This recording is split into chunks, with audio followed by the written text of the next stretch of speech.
지난 5월 19일 동해문화예술관 소극장에서 광운 창립 89주년 기념식이 개최됐습니다. 행사에는 조선영 이사장, 조광식 총동문회장, 김종원 총장 등 많은 내빈이 참석해 자리를 빛냈습니다. 교직원과 더불어 동문 및 학생들도 참석해 광운 창립의 의미를 되새겼습니다. 윤희숙 대학원장의 창학정신 낭독 후 내빈의 기념 3인 축사가 이어졌습니다. 조선영 이사장은 실용주의적 학문과 사랑의 마음을 지닌 인격교육이 필요함을 강조했습니다. 더불어 참석자들에게 미래 비전과 계획에 맞춰 과감하게 모든 벽을 허물어주기를 당부했습니다. 이어 김종원 총장은 성실하게 교육에 힘쓴 교직원 및 동문에게 감사를 표하며 축하의 말을 전했습니다. 이후 근속상, 베스트 티처상, 참빛교육상 등 여러 시상이 진행됐으며 수상자와 시상자의 기념 촬영을 마지막으로 기념식이 마무리됐습니다. 이상은 아무래도 제 수업에 그동안 열심히 참여해 주신 학생 여러분들 덕분에 받는 상이 아닐까 싶습니다. 네, 그동안 제 수업을 좋게 봐주시고 좋게 평가해 주셔서 감사드리고 앞으로 학생 여러분들 위해서 더 성실하게 강의에 임하도록 노력하겠습니다. 광운대의 창학정신을 이어받아 교육에 힘쓴 수상자를 격려하고 축하하는 뜻깊은 자리가 마련됐는데요. 광운대가 등대처럼 미래를 밝히는 인재를 양성하는 배움의 장이 되길 바랍니다. 지금까지 KWBC 문희윤입니다. 광운대학교는 실용학문을 매우 중시한다. 그래서 단합이 잘 안 되는 모습을 보이고는 한다. 네, 이건 수정해주세요. 결론은 광운대는 단합이 네, 안녕하세요. KWBC 아나운서 오주영입니다. 오늘은 SNS에서 말하는 광운대학교를 알아보려고 하는데요. 나무위키부터 알아볼까요?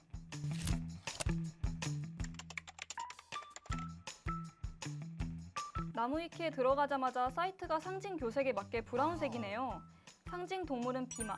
비마란 페가수스를 의미하는데요. 그래서 광운대학교 캠퍼스에 오시면 페가수스 동상을 보실 수 있습니다.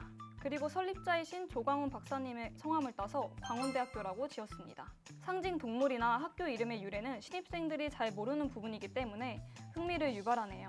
국문 약칭은 광운대 팡대라고 하는데요. 광운대가 팡운대라고 불리게 된 배경을 설명하자면 한자와 관련이 있습니다. 광운대학교 명칭을 한자로 하면 빛과 구름이 겹쳐질 때 빛이 구름을 뚫고 비쳐나오는 모습이 마치 팡 터지는 순간의 불꽃과 연기처럼 보이고요. 또 팡운대라는 글자를 멀리서 보시면 얼핏 광운대로 보이거든요. 그래서 광운대를 팡운대로, 광운대생들을 팡팡이라고 부릅니다. 광운대는 이공계열 중심의 대학이며 전통적으로 공학 및 자연계열과 실용학문에서 강세를 보이고 있다. 네, 맞습니다. 우리 학교가 과거에는 학칭이 광운대학교가 아닌 광운전자공과대학이었고 그래서 공과대학에서 강세를 보이고 있어요. 또한 광운대학교의 전자정보공과대학 및 전자공학과는 대한민국에서 최초로 설립, 단일 단과대학으로는 최대의 규모를 가지고 있다. 네, 맞습니다. 그리고 공대만 강한 학교라고 생각하실 수 있는데 타 단과대도 잘 준비되어 있는 학교랍니다. 광운대학은 S전자 입사자가 전국권으로 S전자 임직원 출신 대학 국내 5위로 최상위권 명문대와 어깨를 나란히 한다. 매년 S전자와 S사에만 각 수백 명을 취업시키는 등 취업 성과는 인서울 대학 중에서도 최상위권 수준이다. 네, 광운대는 대기업 취업률도 높은 편에 속합니다.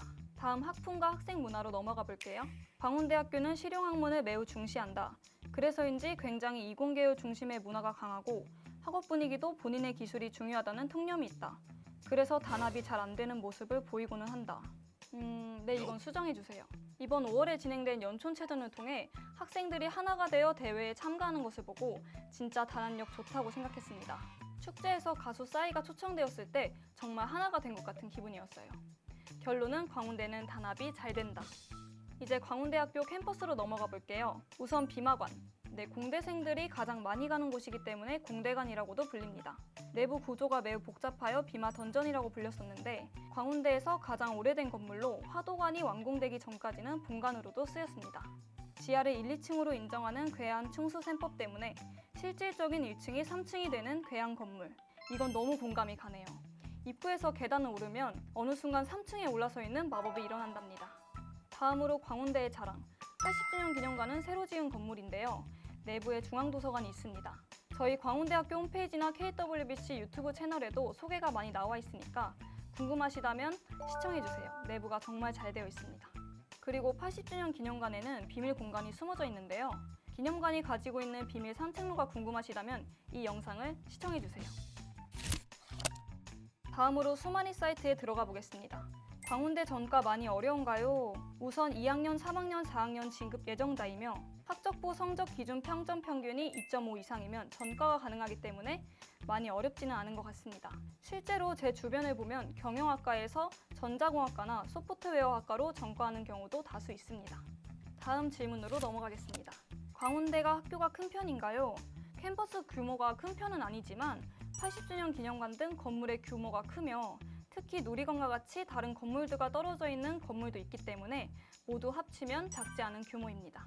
다음으로 주변에 놀만한 곳은 있나요? 광운대역 근처에 술집과 카페가 밀집되어 있으며 셀프 사진관도 최근에 생겼더라고요. 또한 광운대역에서 한 정거장 떨어진 석계역에도 다양한 술집과 맛집이 밀집되어 있어요. 재학생인 제가 SNS에서 말하는 광운대학교에 대해서 알아봤는데요. 정정해야 할 내용도 있었고 공감이 갔던 내용도 있었던 것 같습니다. 학교에 대한 이야기를 자세히 들여다보니까 학교랑 더 친해진 느낌이 들지 않으신가요? 지금까지 KWBC 오주영이었습니다.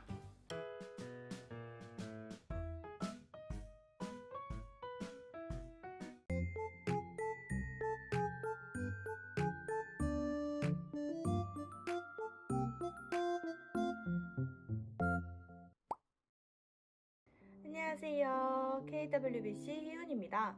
제가 셀프캠을 켠 이유는 바로 내일부터 감사일기 쓰기에 도전하기 위해서인데요. 감사일기는 하루 동안 감사함을 느꼈던 일에 대해 쓰는 일기입니다.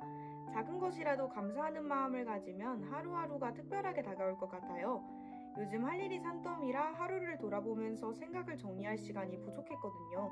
그래서 감사일기를 통해 재충전의 시간을 갖고 다음날의 원동력으로 삼으려고 합니다.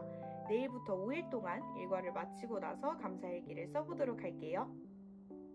제가 실제로 사용 중인 다이어리인데요. 색감 되게 예쁘지 않나요? 올해로 5년째 다이어리에 매일 일기를 쓰고 있는데 요일별로 나뉜 칸만 활용하게 되더라고요. 그래서 이 부분을 3개씩 차곡차곡 감사일기를 써볼게요. 오늘은 감사일기 1일차입니다.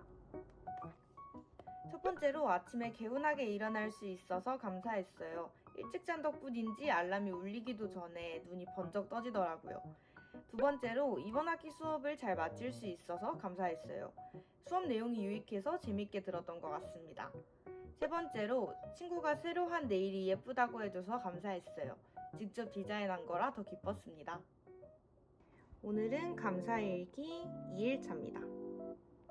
첫 번째로 과제용 촬영을 잘 마쳐서 감사했어요. KWBC 활동 경력 덕분에 수월하게 촬영할 수 있었습니다. 두 번째로 랩실에서 기자재를 빌릴 수 있어서 감사했어요. 전공이 위컴이라서 누릴 수 있는 혜택 중 하나인 것 같아요. 세 번째로 하루를 알차게 보내서 감사했어요. 오전부터 촬영을 마치고 수업까지 들으니 어느새 해가 지고 있더라고요. 왠지 모르게 뿌듯했습니다. 오늘은 감사일기 3일차입니다. 첫 번째로 레포트를 완성해서 감사했어요. 미리 짜둔 계획대로 쓰다 보니 금방 끝낼 수 있었습니다. 두 번째로 교양 기말고사를 볼 수 있어서 감사했어요. 시험을 빨리 친 덕분에 다른 과목 공부에 더 집중할 수 있을 것 같아요. 세 번째로 드라마를 보며 쉴 수 있어서 감사했어요. 과제와 시험으로 지친 저에게 즐겨보는 작품으로 보상해줬습니다. 오늘은 감사일기 4일차입니다. 첫 번째로 친구와 카페에 갈 수 있어서 감사했어요.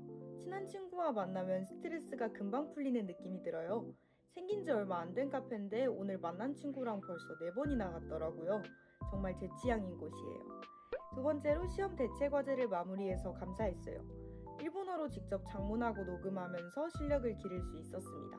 일본어로 말하는 제 모습이 좀 낯설었지만 수업 내용을 상기시킬 수 있어서 좋았습니다. 세 번째로 일주일 동안 매일 일기를 쓸 수 있어서 감사했어요. 사실 한동안 일기를 못 썼었는데 이번 주는 잘 써서 다행이에요. 오늘은 감사일기 5일차입니다. 첫 번째로 오늘 날씨가 너무 좋아서 감사했어요. 덥긴 했지만 맑은 하늘을 보며 기분 전환했습니다. 두 번째로 오랜만에 운동을 할 수 있어서 감사했어요. 시간이 없다는 핑계로 계속 미루다가 열심히 칼로리를 태웠습니다. 세 번째로 엄마표 집밥을 먹을 수 있어서 감사했어요. 지난주에 집에서 가져온 고기를 볶아서 맛있게 먹었습니다. 이렇게 총 5일 동안 감사일기를 써봤는데요. 바쁜 일상 속에서 발견한 소확행을 기록하는 느낌이라 되게 좋았어요. 사소한 것에 감사함을 느끼면서 평소와 다른 마음가짐이 생기더라고요. 그리고 자신감이랑 자존감이 높아지는 듯한 느낌도 들었어요. 적극 추천합니다. 저는 앞으로 쭉 감사일기를 써보려고 해요. 함께 감사일기를 쓰며 하루를 마무리하는 건 어떨까요? 그럼 다음 영상에서 만나요. 안녕!